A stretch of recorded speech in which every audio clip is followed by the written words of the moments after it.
শিক্ষার্থীরা milestone college Dhaka নির্বাচনী পরীক্ষার প্রশ্নটি আলোচনা করছে। এখানে উদ্দীপকে আমরা একটা লিস্ট দেখতে পাচ্ছি। এই লিস্টে EFGH এই ক্রমতালিকার মধ্যে আবার জি এর অধীনে আরও একটি লিস্ট আছে এ এবং বি দিয়ে। জাভাস্ক্রিপ্ট এর অধীনে ভ্যালু.js এবং রিঅ্যাক্ট.js নামে আরও একটি লিস্ট তৈরি করা হয়েছে। এই ধরনের একটা লিস্টের ভেতর যখন আরেকটা লিস্ট তৈরি করা হয় তখন তাকে নেস্টেড লিস্ট বলা হয়। একটি লিস্টের অধীনে আরেকটি লিস্ট তৈরি করা হলে তাকে নেস্টেড লিস্ট বলে। এখন আমরা দেখব এই লিস্টের কোডগুলো কীভাবে লেখা হবে। প্রথমে আমরা যথারীতি HTML ট্যাগ ব্যবহার করব, এরপর বডি ট্যাগ নিব। লিস্ট তৈরি করার জন্য আমরা লিস্টের উপরে এই লিস্ট লেখাটি রয়েছে, এটি কিন্তু লিস্টের অংশ নয়, এটি লিস্টের হেডিং। তো HTML-এ কোনো ডকুমেন্টের শিরোনাম দেওয়ার জন্য H ট্যাগ ব্যবহৃত হয়। আমরা H1 থেকে H6 পর্যন্ত যে কোনো ট্যাগ ব্যবহার করতে পারবো। এখানে আমরা মাঝামাঝি H3 ট্যাগ ব্যবহার করে লিস্ট কথাটি লিখে H3 ট্যাগটি ক্লোজ করে দিব। এখানে ক্লোজ করা হয়নি। এরপর আমরা চলে আসব একটি অর্ডার লিস্ট তৈরি করার জন্য। EFGH এই ক্রমতালিকাটি তৈরি করব। অর্ডার লিস্টের ট্যাগ হলো OL, টাইপ ইকুয়াল টু লেখা হয় A। যখন এই ক্রমিক নাম্বারগুলো ক্যাপিটাল লেটারে থাকবে সেজন্য তখন আমরা টাইপ ইকুয়াল টু A লিখব। স্টার্ট ইকুয়াল টু 5, এখানে আরও একটি অ্যাট্রিবিউট ব্যবহার করা হয়েছে।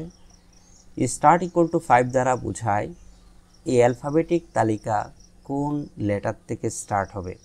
এখানে ই নম্বর লেটার থেকে স্টার্ট হয়েছে, তাহলে ই হলো ক্রমান্বয়ে ABCDE, এটি 5 নম্বর লেটার, তাই স্টার্ট ইকুয়াল টু 5 লেখা হয়েছে।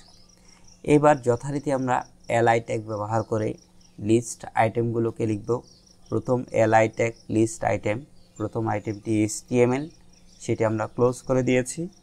এরপর সেকেন্ড যেটি সেটি হলো আমাদের CSS আমরা লিখেছি।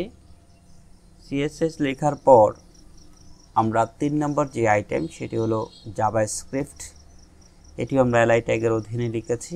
এখন দেখো জাভাস্ক্রিপ্ট লেখার পর এখানে অন্য আরেকটি তালিকা তৈরি হয়েছে, Vue.js, VUE আসলে হবে এটি আরেকটি তালিকা, এবং এই তালিকাটি তৈরি করার জন্য আবার আমরা OL ট্যাগ নিয়ে আসব। টাইপ ইকুয়াল টু A লিখব। এবার কিন্তু স্টার্ট লেখার প্রয়োজন নেই, কারণ যখন টাইপ ইকুয়াল টু A লিখি তখন ABCD থেকেই শুরু হয়। যখন এই সিরিয়ালটি A না হয়ে XYZ অথবা PQR MNO অন্য একটি লেটার থেকে যখন শুরু হবে তখন স্টার্ট ইকুয়াল টু ওই লেটারটি কত নম্বর বর্ণ সেটি লিখতে হয়। আমাদের এখানে যেহেতু A থেকে শুরু হয়েছে তাই আমরা স্টার্ট ইকুয়াল টু A লিখে দিলেই AB চলে আসবে। প্রথমে আমরা Vue.js যেটি লেখা আছে সেটি আমরা এখানে লিখলাম। এরপরে আরেকটি লিস্ট আইটেম সেটি হলো React.js, এগুলো সব জাভাস্ক্রিপ্টের উন্নততর ভার্সন। এরপরে এই দুটো আইটেম লেখার পর এই তালিকায় আর কোনো আইটেম না থাকায় আমরা এই তালিকাটি ক্লোজ করে দিচ্ছি। তাহলে OL যেখানে স্টার্ট করেছিলাম এই অর্ডার লিস্টটা OL দিয়ে সেই অর্ডার লিস্ট আমরা এখন ক্লোজ করে দিয়েছি। এত করে আমাদের ABর যে তালিকা, এই যে ABর যে Vue.js এবং React.js যে এই দুটো আইটেম নিয়ে যে তালিকা, সেই তালিকাটি আমরা এখন ক্লোজ করে দিয়েছি। তাহলে আমাদের প্রথম যে OL অর্ডার লিস্ট যেটি আমরা ই থেকে শুরু করেছিলাম সেটি এখনও কন্টিনিউ আছে। এখন এবার যদি আমরা LI লিখি, লিস্ট আইটেম লিখি, যেহেতু মাঝখানের যা ভিতরের যে তালিকাটি সেটি আমরা স্টপ করে দিয়েছি, ক্লোজ করে দিয়েছি। এখন যখন আমরা লিস্ট আইটেম লিখব তখন কিন্তু প্রথম লিস্টের আইটেমকে সে আইডেন্টিফাই করবে। এখন GIT, এই GIT এই আইটেমটি প্রথম তালিকার একটি অংশ। HTML, CSS, জাভাস্ক্রিপ্ট, GIT এটি একই মার্জিনে চলে আসবে। আমাদের সবকটি আইটেম লেখা শেষ হওয়ার কারণে আমরা OL ট্যাগ প্রথমে যেটি স্টার্ট করেছিলাম সেটি ক্লোজ করেছি, বডি ট্যাগটা আমরা ক্লোজ করে দিব, HTML ট্যাগ আমরা ক্লোজ করে দিব।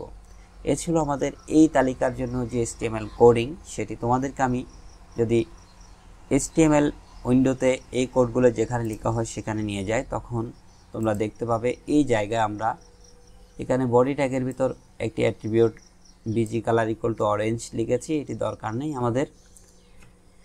আমরা শুধুমাত্র বডি ট্যাগ, HTML ট্যাগ, এরপরে H3 দিয়ে আমরা হেডিংটি লিখেছি। ওয়েল টাইপের অধীনে স্টার্ট লিখে এ এবং স্টার্ট লিখে 5, type equal to A, start লিখে 5 দিয়ে আমরা 5 নম্বর অ্যালফাবেট থেকে শুরু হবে সেটা বোঝাচ্ছি। 3টে আইটেম HTML CSS জাভাস্ক্রিপ্ট লিখেছি। এর অধীনে আরেকটি তালিকা তৈরি করতে হবে, তাই আমরা আবার well type start equal to আমাদের এখানে দিতে হবে এ, যেন আমাদের প্রথম অ্যালফাবেট থেকে এই তালিকাটি শুরু হয়ে যায়। আমরা এখানে Vue.js এটি লিখে দিলাম, React.js এই দুটো আইটেম লিখেছি। এই লিস্টে আমরা ক্লোজ করে দিচ্ছি।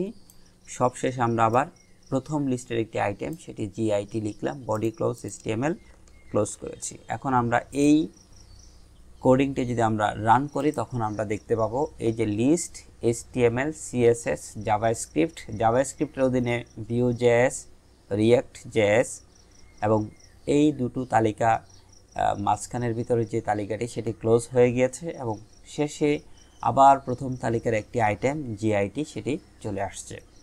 এভাবেই আমরা HTML এর কোডিংগুলো করতে পারি। এখানে আমি তোমাদের দেখার সুবিধার্থে আবার একটু বড় করে দেখাচ্ছি। প্রথমে HTML দিয়ে আমরা হেডিং দিয়ে এই লিস্ট কথাটি লিখেছিলাম, এরপর একটি অর্ডার লিস্ট স্টার্ট করে স্টার্ট ইকুয়াল টু 5 দিয়ে এই আইটেমগুলো লিখেছিলাম, 3টি আইটেম। আবার একটি লিস্ট স্টার্ট করে সেখানে এ এবং বি এর অধীনে আমরা Vue.js এবং React.js এই দুটো আইটেম লিখেছিলাম, এই লিস্টটি ক্লোজ করেছি।